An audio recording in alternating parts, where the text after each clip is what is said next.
মহাভারতে পিতামহ ভীষ্ম, পিতামহ ভীষ্ম 12 জন বৈষ্ণবদের মধ্যে তিনি একজন বৈষ্ণব। মানে ভাবা যাচ্ছে যারা মহাভারত জ্ঞানী, যারা মহাভারত পড়েছেন তারা ভালো করে জানবেন এই পিতামহ ভীষ্মের চরিত্র যারা যারা শোনেন বা পড়েছেন, সারা মহাভারতে ওই ভীষ্মের মতো চরিত্র বাবা একজনেরও খুঁজে পাবে না। নিজে সংসারী নয়, কিন্তু বাবা কাঁধে করে সংসারের সব দায়িত্ব পালন করেছিল। করেনি? নিজে সংসার করেনি, নিজের ভাইদের জন্য, নিজের বাবার সুখের জন্য, বিচিত্র বীর্যকে সুখ দেওয়ার জন্য নিজে বিয়ে করলো না। বাবার সুখের জন্য মাকে কথা দিয়েছিল, সৎ মাকে কথা দিল যে আমি কোনোদিন সংসার করব না। শুধু সংসারে নয়, আমি এই বংশের বড় সন্তান হয়েও আমি কোনোদিন সিংহাসনে বসবো না। কিন্তু মা, আমার বাবা যে তোমাকে দেখে ভালোবেসেছে, তাই আমি কথা দিলাম তোমার গর্ভে যে সন্তান হবে তারাই হবে যোগ্য উত্তরসূরি, আমি নয়। তাহলে ভালো করে ভেবে দেখেন বাবা, এত বড় ত্যাগ, যাদেরকে কোলে পিঠে করে মানুষ করেছে, কিন্তু সেই পিতামহ ভীষ্মকে 58টা দিন সরসজ্জায় পড়তে হলো। যার এত ভালো চরিত্র তাকেও কিন্তু বাবা সরসজ্জায় শয়ন করতে হলো। কেন? মনে রাখতে হবে কর্মফল কাউকে ছাড়বে না বাবা। ভগবান নিজে নিজেকে বলছে আমাকে আমি ছেড়ে দিইনি, আর জগতের মানুষ আমি কাউকে ছেড়ে দেব না। যার যেমন কর্ম তাকে ঠিক তেমনই শাস্তি পেতেই হবে। ওই জন্য মা প্রত্যেকের কর্মের উপর একটু নির্ভরশীল হবে যে আমি এটা ঠিক করছি না আমি এটা ভুল করছি। কোনদিন যেন ধর্ম থেকে অধর্ম হয়ে না যায়। তো আজকের পিতামহ ভীষ্ম 58টা দিন সরসজ্জায়, অত বড় বৈষ্ণব হয়ে, অত বড় ত্যাগী হয়ে, সংসারে থেকে বৈরাগ্য পালন করেও আজকে সরসজ্জায় কষ্ট পাচ্ছে। এই যখনই সরসজ্জায় কষ্টটা পাচ্ছে না, পঞ্চ পাণ্ডব থাকতে পারছে না। অর্জুন একটা একটা বাণ মেরেছে না, সারা শরীরে একটা একটা করে বাণ গাঁথা আছে, কিন্তু ভীষ্মের মাথাতে কোনো বাণ দেওয়া ছিল না, মাথাটা নিচু হয়েছিল। শরীরের উপরে শয়নী আছে, যারা ছবিতেও দেখবেন শরীরের উপরে শয়নী আছে, কিন্তু মাথাটা নিচু। কেন? ভীষ্ম মহাভারতে সমাজকে শিখিয়ে দিল বৈষ্ণব পদ অবলম্বন করতে গেলে সবার আগে বাবা নত হতে শিখতে হবে। যে যত বেশি নিচু হতে পারবে সে তত বেশি উপরে উঠবে। মাথাতে কোনো তীর গাঁথা ছিল না, সব গায়ে, সব প্রত্যেকটা জায়গায় তীর গাঁথা। পাণ্ডবরা কষ্ট পাচ্ছে দেখে পিতামহ ভীষ্ম শরের উপরে শয়নে আছে, চোখের কোণ দিয়ে একটা একটা করে জল পড়ছে। অসহ্য জ্বালা, তো অসহ্য যন্ত্রণা। অর্জুন এসে নিজে অনুতপ্ত হচ্ছে, আমারই বানে তো দাদুর এই অবস্থা। অর্জুনকে দেখে বলছে, অর্জুন কেঁদো না, তোমার এই বানগুলো যখন আমার অঙ্গে আছে আমার কি মনে হচ্ছে জানো, সেই যে ছোটবেলায় তুমি আমার কাঁধে চড়তে, সেই যে ছোটবেলায় আমি তোমাকে কোলে পিঠে মানুষ করেছিলাম, তুমি আমায় দাদু দাদু বলে আমার কাঁধে চড়তে, আমার এতটুকু কষ্ট হচ্ছে না। আমার যেন মনে হচ্ছে এই যে তীরগুলো যেন আমার অর্জুন এসে আমার আষ্টে পিষ্টে শরীরে গেঁথে আছে, আমার এতটুকু কষ্ট হচ্ছে। যুধিষ্ঠির এসে বলছে, দাদু এবার তুমি মরে যাও। ভীষ্মের তো ইচ্ছা মৃত্যু, মা মনে করলে মরবে আর মনে না করলে মরতে পারবে না। বলছে, দাদু তুমি এবার মরে যাও, তোমার এই কষ্ট আমরা কেউ দেখতে পাচ্ছি না, তোমার শরীরে যন্ত্রণা হচ্ছে আমরা বুঝতে পারছি। দেখবেন মা, এটা বাস্তবেও হয়। যখন কোনো ব্যক্তি বয়স হয়ে অসুস্থ হয়ে বিছানা সজ্জা হয়, আমরা আত্মীয় পরিজন সবাই ভগবানের কাছে ডাকি, প্রভু ওকে আমাকে এবারে নিয়ে নাও। কারণ এত কষ্ট মানুষের দেখা যায় না। যখন অনেক মানুষ কষ্ট পায় না, আমরা বলি এবার তুলে নাও। তো ভীষ্ম যখন কষ্ট পাচ্ছে, পাণ্ডবরা বলছে দাদু এবার তুমি মরে যাও, তোমার কষ্ট দেখা যাচ্ছে না, এবার মরে যাও। দাদু বলেছিল যুধিষ্ঠির আমি এখন মরতে পারবো না। কেন? তখন তো বাবা দক্ষিণায়ন চলছিল, আর দক্ষিণায়ন চলাকালীন ভীষ্ম প্রাণ ত্যাগ করবে না, কারণ দক্ষিণায়ন চলাকালীন প্রাণ ত্যাগ করলে আবার মনুষ্য জীবনে আসতে হবে, আবার কষ্ট ভোগ করতে হবে। কিন্তু উত্তরায়ণ চলাকালীন যদি কেউ দেহ ত্যাগ করে, তাকে আর এই মনুষ্য কুলে নয়, তাকে দেবলোকে চলে যেতে হবে। তাই ভীষ্ম বলছে আমি এখন ইচ্ছা করলে আমি মরতে পারবো না, উত্তরায়ণ পড়বে তারপরে তো আমি দেহ রাখবো। আর তাছাড়া আমি যে এখন আমি মরবো, আমি তো মরে শান্তি পাবো না। কেন দাদু তুমি মরে শান্তি পাবে না কেন? কি হয়েছে? কারণ আমি তো একজনের কাছে ঘোর অন্যায় করে রেখেছি। দাদু কার কাছে? বলে আমার তো ভরে ভরে অপরাধ, কিন্তু এখন যে অপরাধের কথা আমার মনে পড়েছে, সেই অপরাধটা তো আমি দ্রৌপদীর কাছে করে রেখেছি। আমি দ্রৌপদীর কাছে ঘোর অন্যায় করে রেখেছি, সে পাপের ক্ষমা হবে না। আর দ্রৌপদী ক্ষমা না করলে আমি কোনোদিন মুক্তিও পাবো না। দাদু তুমি কি এমন পাপ করে রেখেছো? বলে যুধিষ্ঠির অপরাধটা তো আমি সেই পাশা খেলার দিনে করে ফেলেছিলাম। পাণ্ডবরা যেদিন বাবা পাশা খেলায় বসেছিল, এই জায়গাটায় অনেক আমরা ভক্তরা বাবা পাশা খেলার ঘটনা জানি মহাভারতে, কিন্তু এই যে পাশা খেলায় যে পক্ষে কৃষ্ণ রয়, সে পক্ষ কোনোদিন পরাজিত হয়? ভালো করে বুঝতে হবে। তাহলে যাদের পক্ষে আমার স্বয়ং ভগবান বর্তমান ছিল, তারা কেন আজকের পাশা খেলায় হারলো? এমনি এমনি নয়, ভগবান সবকিছু সহ্য করে বাবা। ভক্তের দুটো জিনিস মোটেও সহ্য করে না, এক হলো ভক্তের চোখের জল, আর একটা বস্তু হলো ভক্তের অহংকার। যখন পাশা খেলা হবে, দুর্যোধন আর পাণ্ডবদের মধ্যে কথোপকথন হচ্ছে।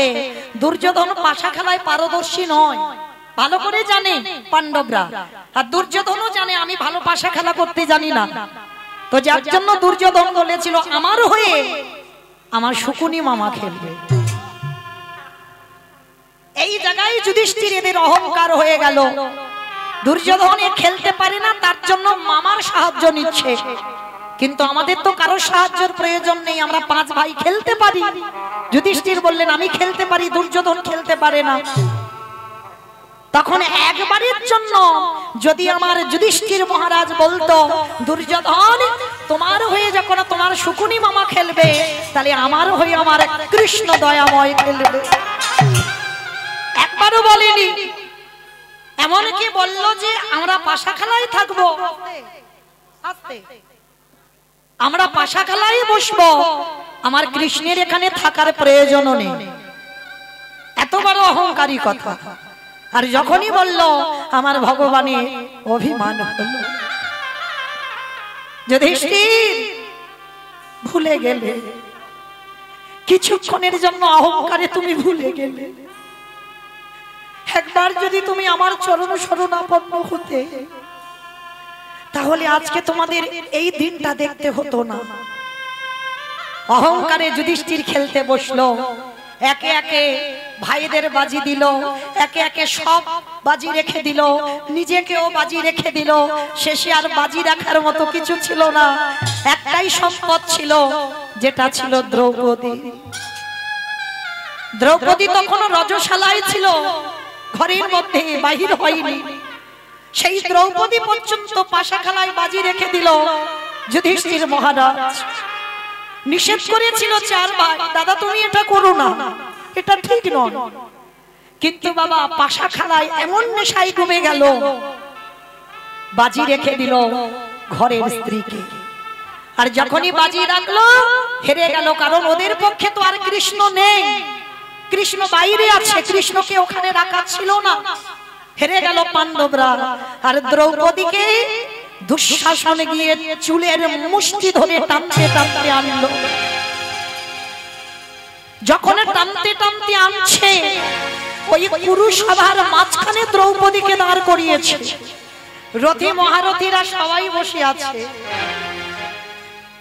দ্রোণাচার্য বসে আছে, পিতামহ ভীষ্ম বসে আছে, পঞ্চ পাণ্ডবরা দাঁড়িয়ে আছে।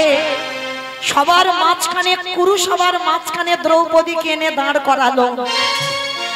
দুর্যোধন আদেশ দিল, দাও ওই নারীর বক্ষের কাপড়টা টেনে খুলে দাও।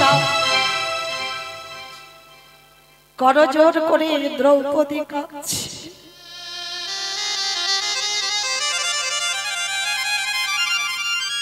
যুধিষ্ঠির কাছে দাঁড়িয়ে কাঁদছে, স্বামী তুমি তো জানো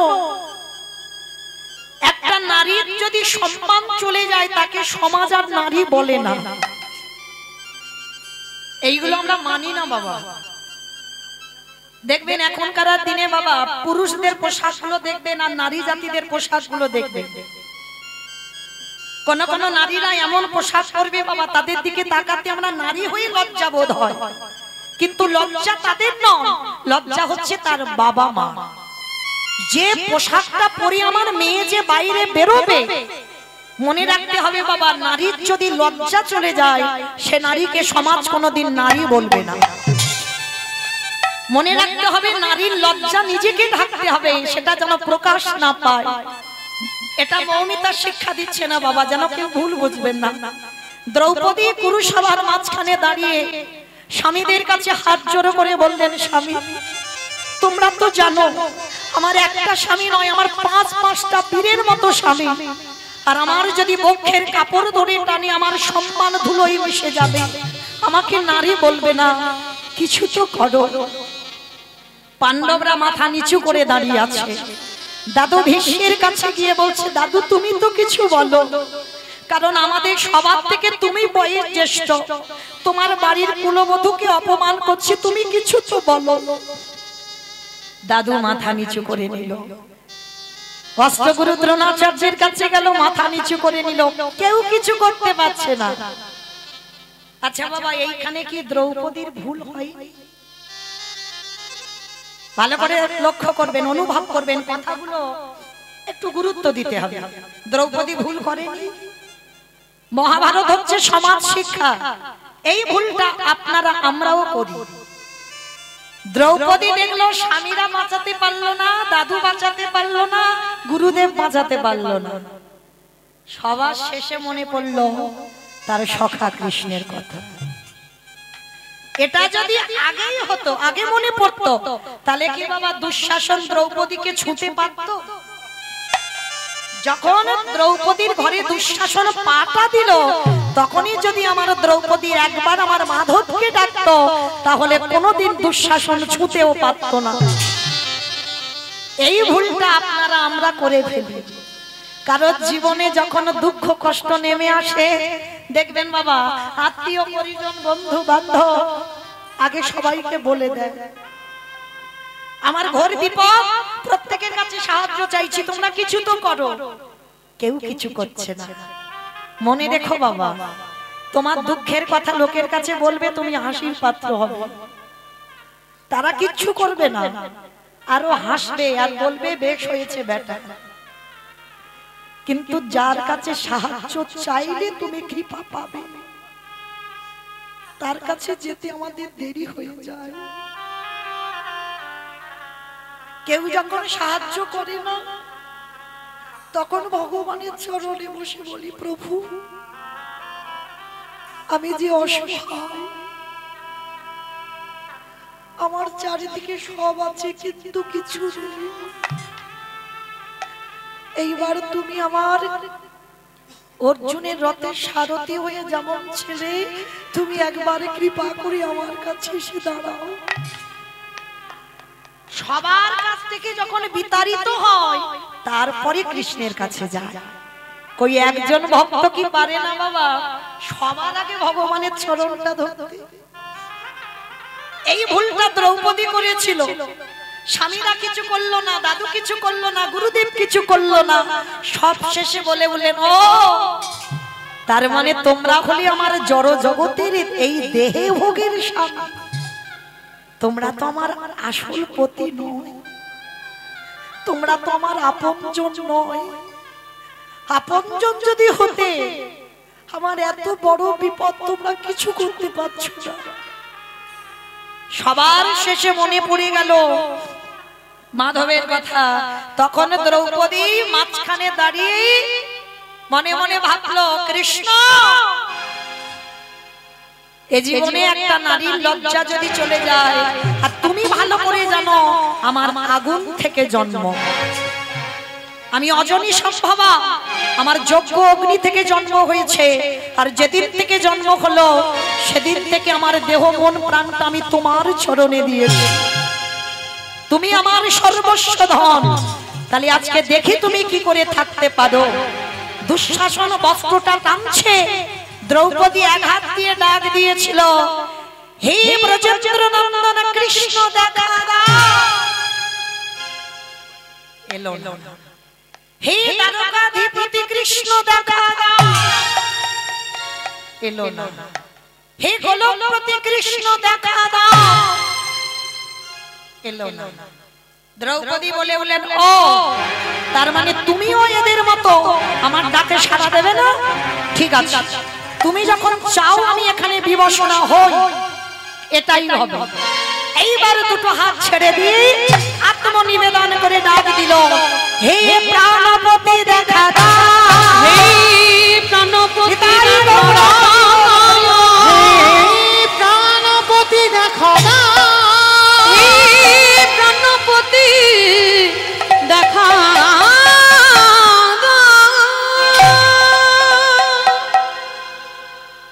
ভগবান তো রেডি হয়ে বসে আছে গো, ডাকার অপেক্ষা।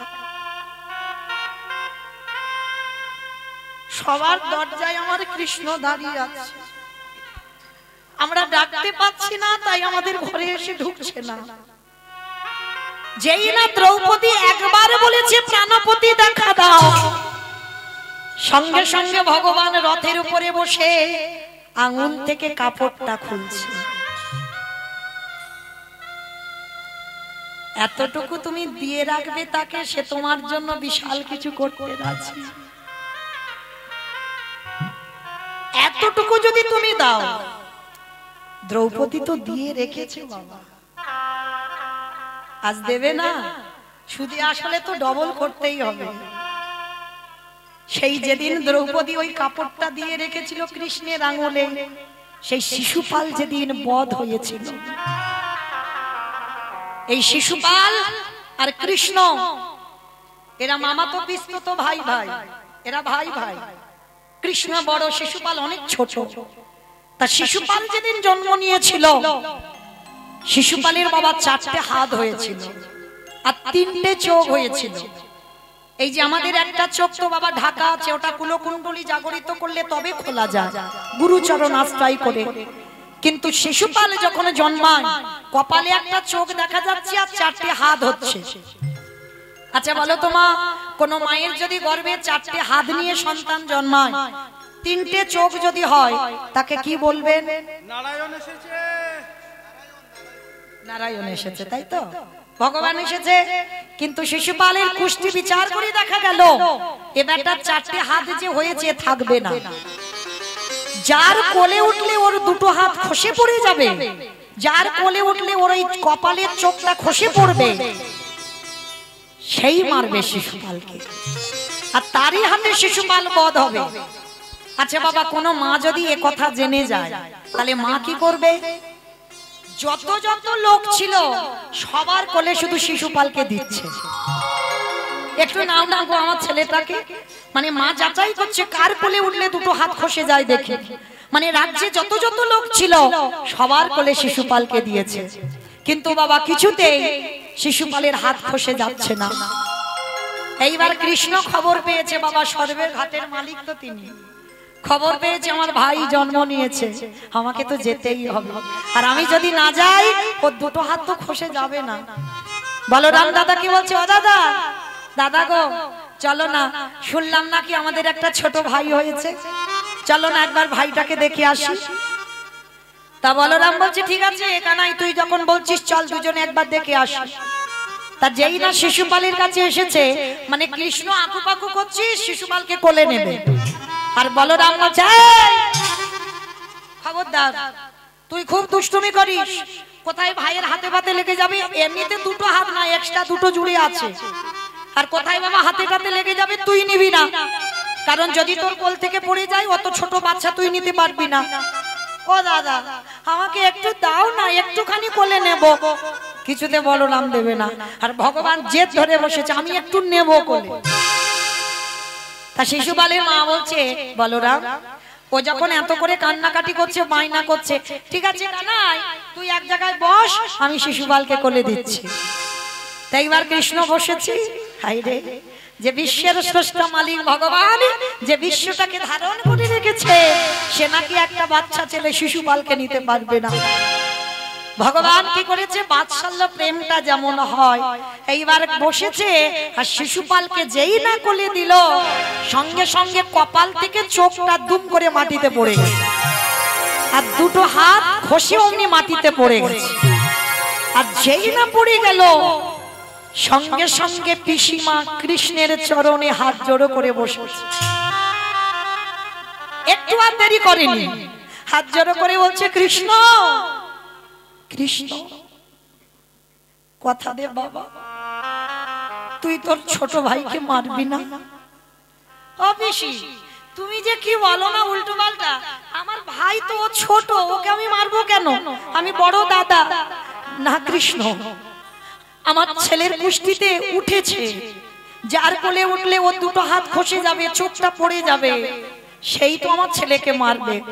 দূর, তুমি জানো না, ওকে ভুলভাল বলে গেছে, তুমি বোঝো না।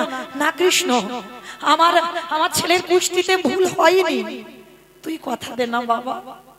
কৃষ্ণের হাতটা পিসিমার মাথায় দিয়েছে, কথা দে বাবা, আমার শিশুপালকে মারবি না। ওই যে মা প্রথমে বললাম, আমার ভগবান একটু প্রেমের কাঙা, একটু ভালোবাসার কাঙা, যে একটু ভালোবাসবে ভগবান সারা জীবন তার হয়ে যাবে। হাতটা মাথায় দিয়েছি, ভগবান পিসিমার কান্না দেখে বলল, পিসি তুমি কেঁদো না, আমি কথা দিলাম আমি ভাইকে মারবো না, তবে আমার ভাইয়ের 100টা অপরাধ আমি ক্ষমা করে দেব, যেদিন একাধিক হয়ে যাবে সেদিন কিন্তু আমি আর ক্ষমা করব না। সঙ্গে সঙ্গে পিসিমা উঠে পড়ে কোমরে হাত দিয়ে বলছে, কৃষ্ণ 100টা অপরাধ করুক তো। চমকে উঠল ভগবান, পিসিমা তোমার কান্না দেখে আমি বললাম, আর সঙ্গে সঙ্গে তোমার অহংকার এসে গেল মনের মধ্যে, যে 100টা অপরাধ করুক তো, কিন্তু তুমি জানো না পিসি, তোমার এই অহংকারের জন্য খুব তাড়াতাড়ি শিশুপাল 100টার বেশি অপরাধ করে ফেলবে। আর যেদিন বাবা সভার মাঝখানে কৃষ্ণকে কটু কথা বলছে, হ্যাঁ, একটা দুটো মেয়েকে বিয়ে করেনি ছেলের বউ, সেই 16,000 মেয়েটাকে একদিনে বিয়ে করেছে কৃষ্ণ। আবার দ্রৌপদীকে, যার 5টা স্বামী আছে, তাকে সখী বলে ডাকছো, মানে কৃষ্ণকে অপমান করতেই আছে শিশুপাল। বারবার ভগবান বলছে, শিশুপাল তুমি মুখে লাগাম দাও, বন্ধ করো, তুমি যেটা জানো না সেটা নিয়ে কথা বলো না। ভগবান কি এমনি এমনি 16,000 বিয়ে করেছিল বাবা? সব কথা দেওয়া ছিল তো, এমনি এমনি নয়। নরকাসুর 16,000 মেয়েকে বন্দী করেছিল ঠিক, কিন্তু ওই 16,000কে ভগবান বিয়ে করবে আগের জন্মে রামচন্দ্রের কথা দেওয়া। ও বললে বাবা সারা রাতে আর ঘুরাবে না, তাহলে আমার আর ঘরে যেতে হবে না, পরে কীর্তন আর হবে না। হরি বল, আবার দেখা হলে বলবো, তাই হোক, যাই হোক, এখান থেকে একটু যাই। তাইবার যেই না শিশুপাল অপমান করছে যে কৃষ্ণ তুমি 16,000 তোমার ছেলের বউ যাকে বিয়ে করবে বলে বন্দী করেছিল সেই ছেলের বউকে বিয়ে করেছো, আবার এই দ্রৌপদীকে সখী বলে ডাকছো, যার 5টা স্বামী আছে সখী বলো কোন সাহসে? আবার নারীদের কাপড়গুলো চুরি করে তুমি গাছের ডালে ঝুলিয়েছো, তুমি কি মনে করেছো তোমার চরিত্র কেউ জানে না? অপমান করেই যাচ্ছে করেই যাচ্ছে।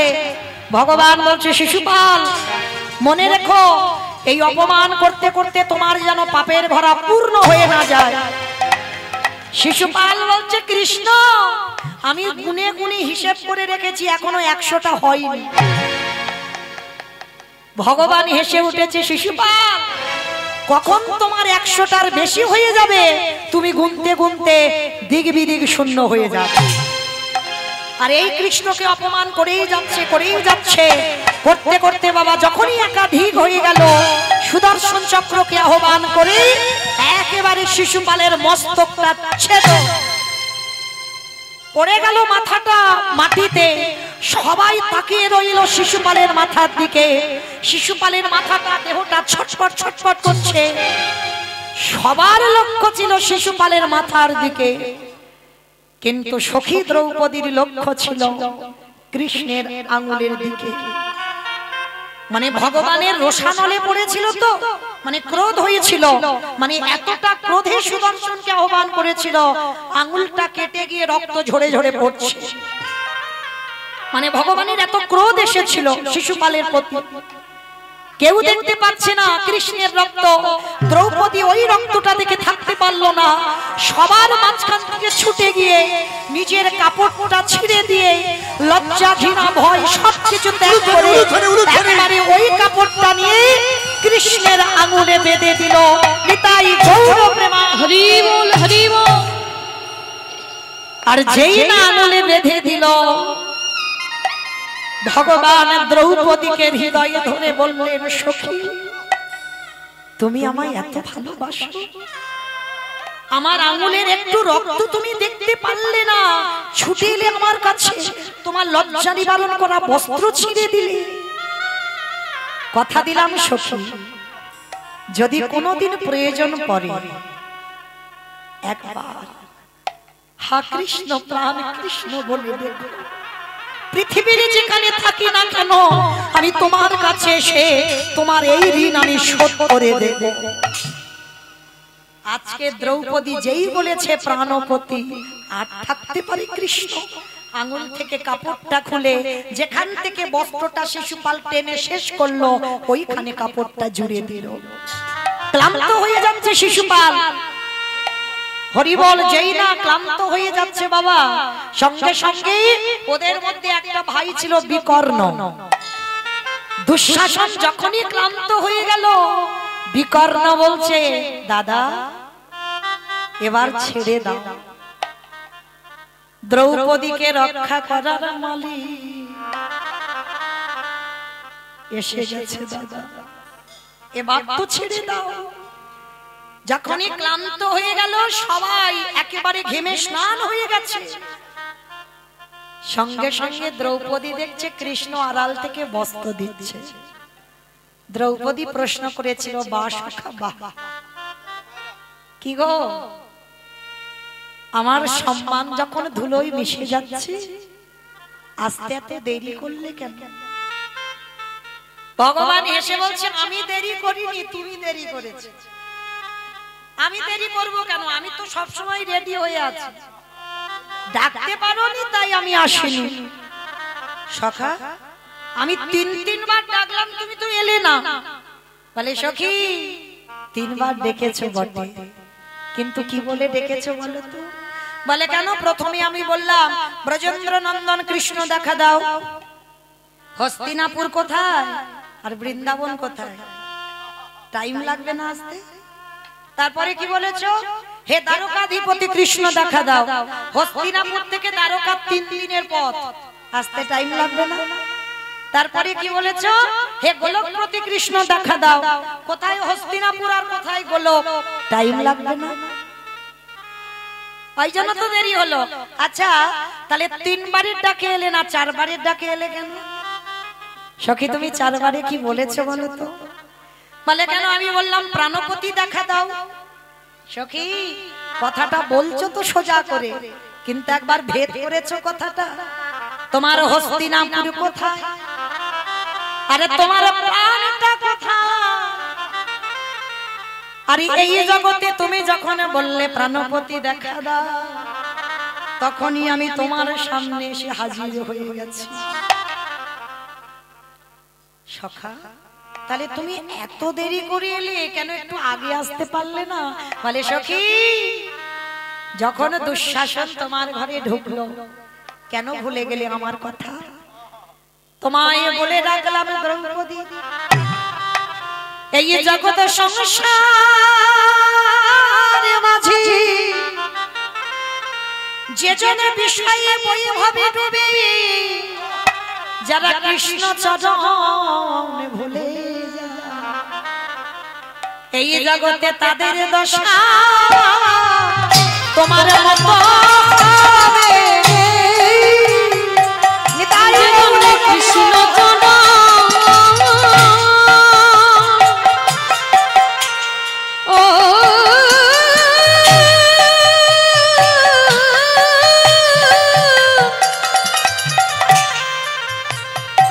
কৃষ্ণ চরণ হ্যাঁ না করে,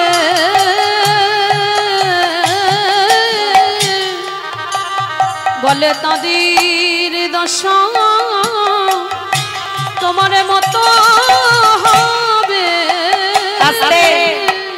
তাহলে এই জগৎ সংসারী বাবা ভগবান মহাভারতে শিক্ষা দিয়ে গেল, কৃষ্ণ ভুলে সবাই বিষয়ে ডুবে যেও না, আর যারা ডুবে যাবে তাদের গতি দ্রৌপদীরই মতো হবে। হরি বল। তাহলে বাবা আজকের পিতামহ ভীষ্মের কি দুর্দশা! এই ভীষ্মে অপরাধ করেছিল দ্রৌপদীর কাছে, আর সেই দ্রৌপদী যখনই ক্ষমা করে দিল, আজকে পিতামহ ভীষ্ম প্রাণ ত্যাগ করবে। কিন্তু কৃষ্ণ না এলে বাবা এই জায়গাটা শুনবেন, কৃষ্ণ কথা দিয়েছিল আমি তোমার মৃত্যুর সময় তোমার কাছে আসবো। তার যেই না উত্তরায়ণ পড়েছে, ভগবানের ওদিকে সাড়া পড়ে গেছে, ভীষ্ম দেহ ত্যাগ করবে। এইবার ভীষ্মের কাছে এসে দাঁড়িয়েছে, আর দাঁড়িয়ে বলছে ভীষ্ম আমি বুঝতে পেরেছি তুমি প্রাণ ত্যাগ করবে, কারণ এবার উত্তরায়ণ পড়বে। আচ্ছা ভীষ্ম আমি তো কথা দিয়েছিলাম তোমার যাওয়ার সময় আমার রূপটা দেখাবো, বলো তুমি আমার কোন রূপ দেখতে চাও? বৃন্দাবনের কৃষ্ণ রূপে দেখতে চাও, না মথুরার কৃষ্ণ রূপে দেখতে চাও, না দ্বারকার কৃষ্ণ রূপে দেখতে চাও? ভালো করে বুঝবে কোন রূপে দেখতে চাও। তিনটে জায়গার কৃষ্ণের কথা বললাম, বলো। তা ভগবান ভেবেছিল নিশ্চয়ই বলবে বাবা বৃন্দাবনের কৃষ্ণ, কারণ ওই গোপ বেশরে বেণুকর নব বৈশারে নটবর, কারণ জগতে যত যত ভক্ত আছে ওই রূপটাই তো দেখতে চায়, বৃন্দাবনের কৃষ্ণ রূপ। তা ভগবান আশা করেছিল নিশ্চয়ই ভীষ্ম ওই রূপটা দেখতে চাইবে। তা ভগবান নিজের উপরই বাবা বিশ্বাস করেনি, ভীষ্মকে বলছে বলো তুমি কোন রূপে আমায় দেখতে চাও? ভীষ্ম নয়ন জলে কেঁদে বললেন কৃষ্ণ দয়াময়, তোমার রূপে যদি দেখাতেই হয়, আমার যাবার সময় সেই রূপে তুমি একবার দেখাই দাও। কোন রূপ? বৃন্দাবনের কৃষ্ণ না, আমি ওর রূপ দেখতে চাই না। তাহলে কি মথুরার যে আমি কংস নিধন করে রাজা হয়েছিলাম ওই রূপ না? ওই রূপ নয়। তাহলে কি দ্বারকার যখন রাজা হয়ে বসেছিলাম ওই রূপ না? ওমা, তাহলে আবার আমার কোন রূপে তুমি দেখবে? ও হে কৃষ্ণ দয়াময়, যদি একান্ত তুমি আমার রূপ দেখাতে চাও, ওই কুরুক্ষেত্রের রণাঙ্গনে ওই অর্জুনের সারথি হয়ে যেমন তুমি দাঁড়াইছিলে, ওই রূপে তুমি একবারে আমার সামনে দাঁড়াও। ভগবান বলছে হাই ভগবান, ওই রণাঙ্গনে ওই যুদ্ধক্ষেত্রে ওই রূপ কেন দেখতে চাচ্ছ ভীষ্ম? কৃষ্ণ তুমি বুঝবে না ওই রূপের কি মাহাত্ম্য, কিন্তু আমি জানি ওই রূপটা কেন যাবার সময় দেখতে চাইছি জানো? ওহে কৃষ্ণ দয়াময়, সত্য যুগে দেখেছিলাম ভক্ত ভগবানের চরণ তলে বসে আছে। ত্রেতা যুগে দেখেছিলাম ভক্ত ভগবানের চরণ তলে বসে আছে। ওই বৃন্দাবনে যত যত ভক্ত দেখলাম সবাই ভগবানের চরণ তলে বসে আছে। কিন্তু কুরুক্ষেত্রের রণাঙ্গনে তোমাকে দেখে কি মনে হলো জানো? ওই আমার অর্জুন দাঁড়িয়ে আছে উপরে, তুমি তার নিচেতে ঘোড়ার লাগামে ধরে আছো। দেখে আমার কি মনে হলো জানো? আজ ভক্তির চরণে ভগবান বসে আছি। আমি ওই রূপে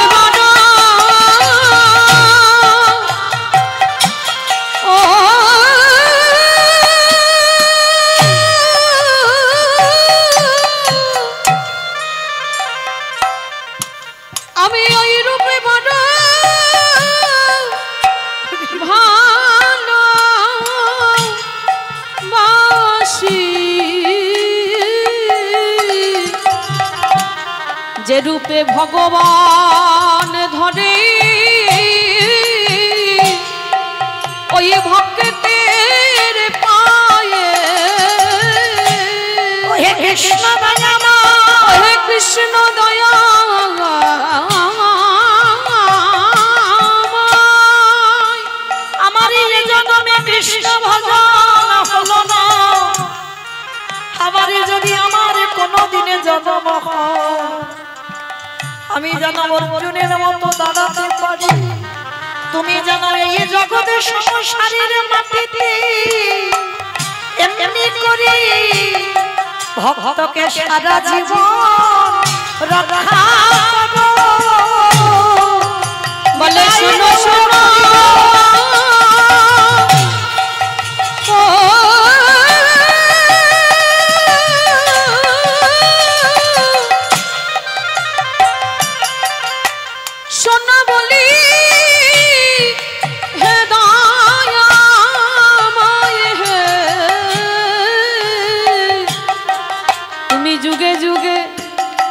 এমনি করে ভক্তকে রক্ষা করো। ভীষ্মকের হৃদয়ে ধরে বললেন ভীষ্মদেব, এই কুরুক্ষেত্রের রণাঙ্গনে আমার যে রূপ, সেই রূপ তো কোনোদিন কেউ দেখতে চাই না। কিন্তু তুমি এত অনুভব করেছো, এত ভেদ করেছো, কিন্তু ভীষ্ম তোমার চরণে আমি জানাই রাখলাম।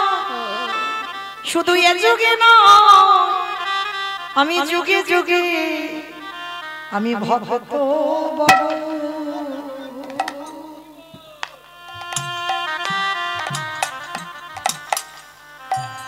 ভক্ত বড় ভালো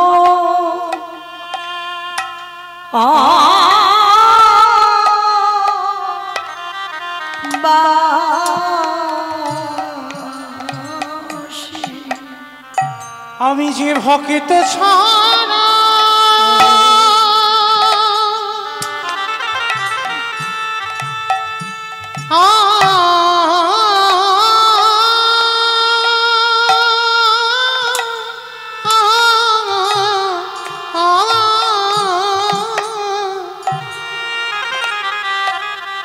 আমি যে ভক্ত ছাড়া রহিতে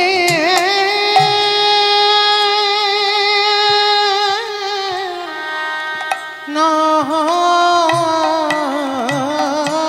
রে। আমি যে ভক্ত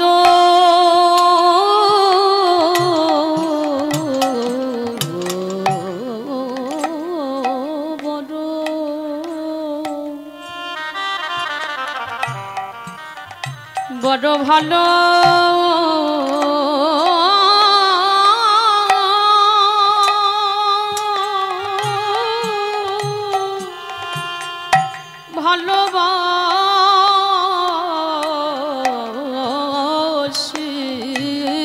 ভালোবাসি।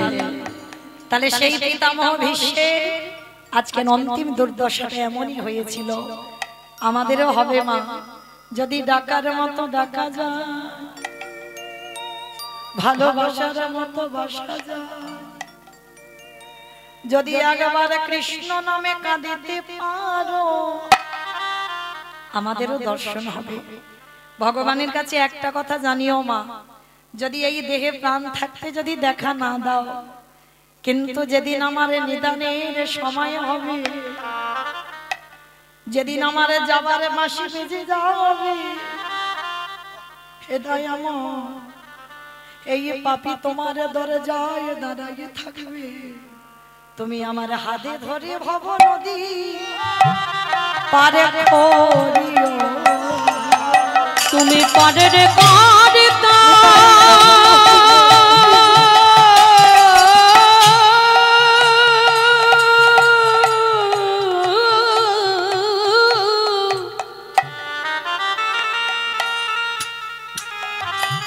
তুমি পারের কারিতা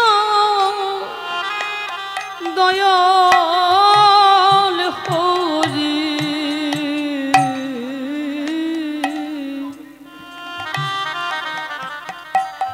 সেদিন হাতে ধরে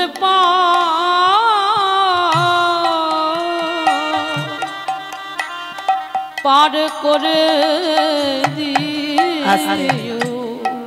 তাহলে সেদিন বাবা পিতামহ ভীষ্মের কর্মফল ভোগ করতে হলো, তাহলে আমাদেরও কর্মফল ছাড়বে না।